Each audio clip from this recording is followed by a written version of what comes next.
What's up, guys? Welcome to Meatballs SOS.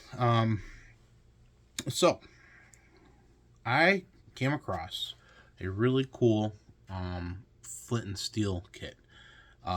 Maxwell Knives out of Ohio is cranking out some really cool gear. I had purchased a knife from him a while back, and that thing was amazing. I debuted it on here. It came with the coffin sheath and everything. Really great stuff, made in America, handcrafted everything. Price point very fair for what you're getting. I mean, very fair. I gotta say, I'm really impressed here. I picked this ferro rock, or the flint steel rather, kit. It's a coffin steel.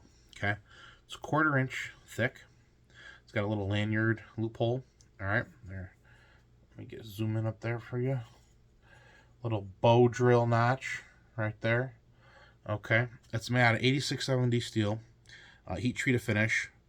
It's got a 90-degree edge all around. So this thing is going to take a ferrocene rod, no doubt about it. I mean, you could feel it at the eye. I mean, it's unbelievable. He gives it to you in this black Altoid tin. All right, there's some of my stuff from earlier. He does give you some flint. I'm not crazy about the size of flint. All right, it's a little small, but I'm not complaining about that. I prefer a bigger chunk of flint. I'm not an expert on this at all. When I have done it in the past, I like to use something a little bit bigger. Here, just a little side-by-side comparison. Like I said, I personally like to use something a little bit bigger. I'm not knocking what he gave me. Okay, here's what I have, and then see the difference. I have big palms, so I need something a little bit bigger to hold on to. Me, my sausage fingers, my meat hooks, I can't hold on to this. Like I said, I'm not a professional. I'm not going to say that I'm a professional. I have been successful in the past. The key to this for me is having whatchamacallit, char cloth. Okay, you got to have char cloth. Now, char cloth, okay, let me see, it could be is this material here. You can make your own. Okay, here's char cloth. Here's a little hole. I burned a hole in it. This is char cloth. All right, this stuff will take. This will take the sparks from the steel that you are you're shaving. What you're doing is you're shaving the steel with the flint. And how do you achieve this? And again, I'm not a professional. We may not get this to work. I'm gonna try it. If you stick with me, I'll stick with it until I get it. I don't want to make it a 20-minute video. I'm already 3 minutes into it. So this is your char cloth. What I have found in the past, if you hold this, okay, what you want to do is you want to try to find a sharp edge, okay, on your flint.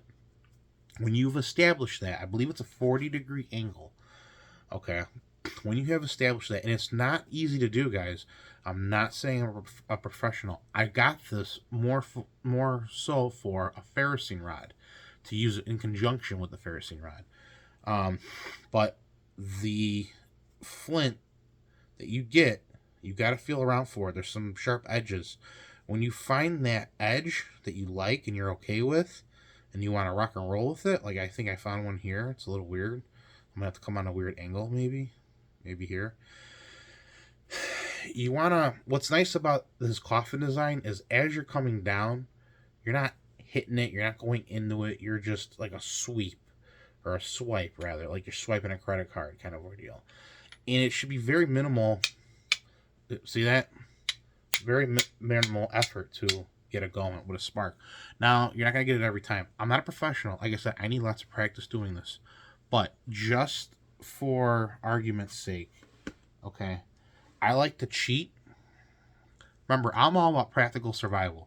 I'm not going to sit here with flint and steel trying to get a fire going, and mess around with that. 99.9%, you're not going to have time to do that. And you're not going to have the patience to do that. You want to get your body warm. You want to feed your family. You want to feed yourself. You want to, whatever the case may be. You want to boil water.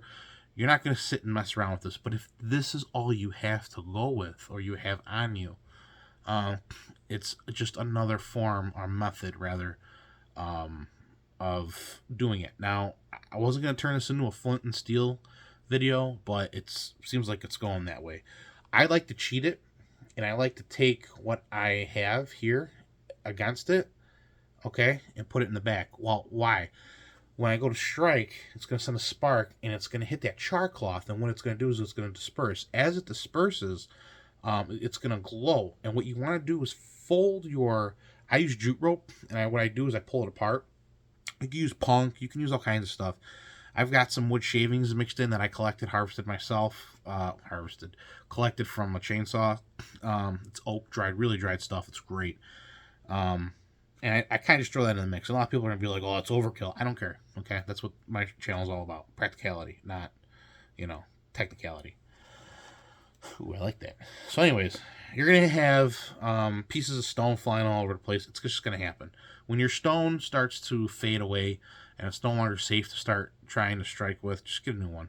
Like I said, the sharper edge, the better. The sharper the edge, the better. If it's dull, you're going to waste your time and you're going to freeze. So, like I said, I think I found a sweet spot on here.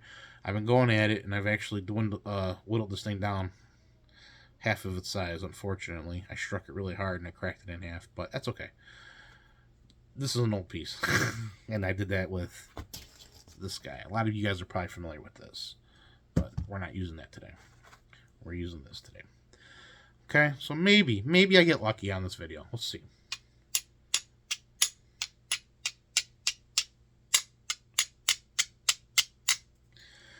Okay, don't like that approach. Let me adjust my char cloth. Stay with me, guys, and we'll do this together. It's not an easy... it's not easy. This is not an easy thing to learn. You have to be as patient as a mouse. Because let me tell you,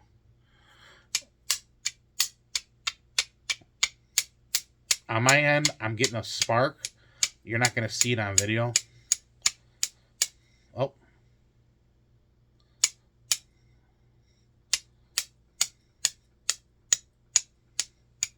I'm hitting it on the right angle.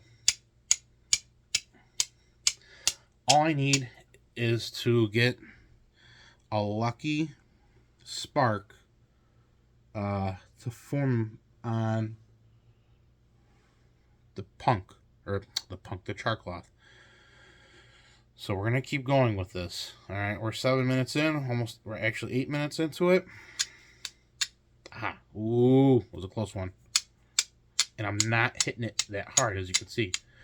It's all about getting the right angle, and you'll get it. Okay. Oh boy.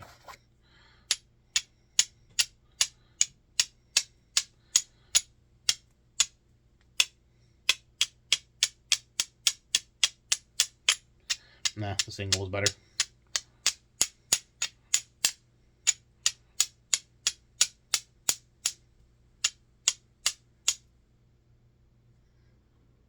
Almost.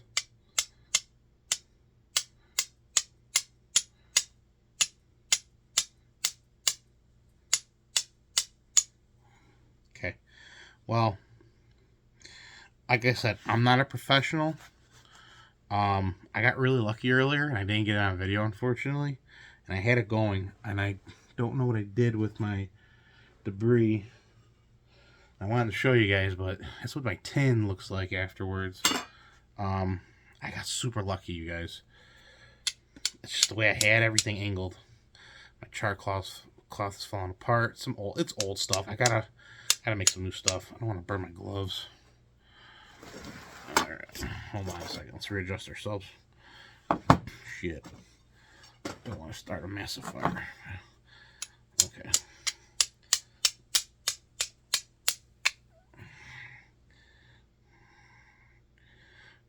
It's just about the angle. You kind of have everything.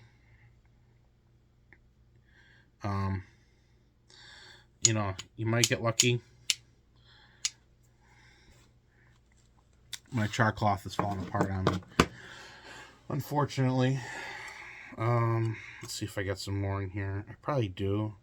This is some old stuff, man. Old stuff. But it works. It's all the same garbage. Alright. I gotta make some new char cloth. Okay. Stick with me here. I might have to edit this video because we're already 10 minutes into it. I'm only gonna give it a little more, so stick with me. I promise you, meatball's not crazy. I had it going. And that's gonna happen. You're gonna knock stuff over. It's gonna happen. It's not easy, like I said, but you guys saw it earlier. It takes. You just gotta get the right angle. I just want to show you guys that I could do it, and I know I could do it because I did it earlier.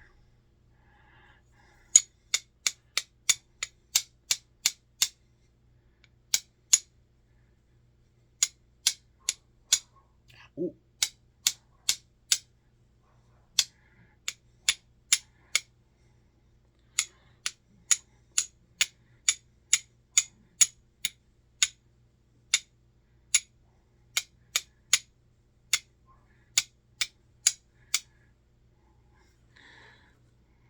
Almost. Damn, that was close.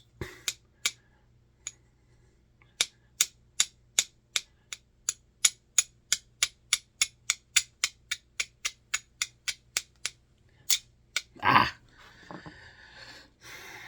Well, that's that. If you stuck with me, sorry. If you didn't, I understand. But I just wanted to show you guys. With a ferrocene rod too, like I said, the 90-degree edge, it will take it. I'm not a professional at the flint and steel. It's an area I am just diving into. But, you know, here. That's it. Minimal. Very easy. So, yeah. Maxwell Knives, hands down. It's good. It's good stuff. Good stuff. If you get these, you know what? We're gonna do something here. Okay. What did I say? It's 1/4 inch thick. Okay. So, as you can see, comparison. My old school, okay, steel. These are. I'm not sure what these are made out of. It is nowhere near this. I will tell you right now, the quality here is worth every penny compared to this.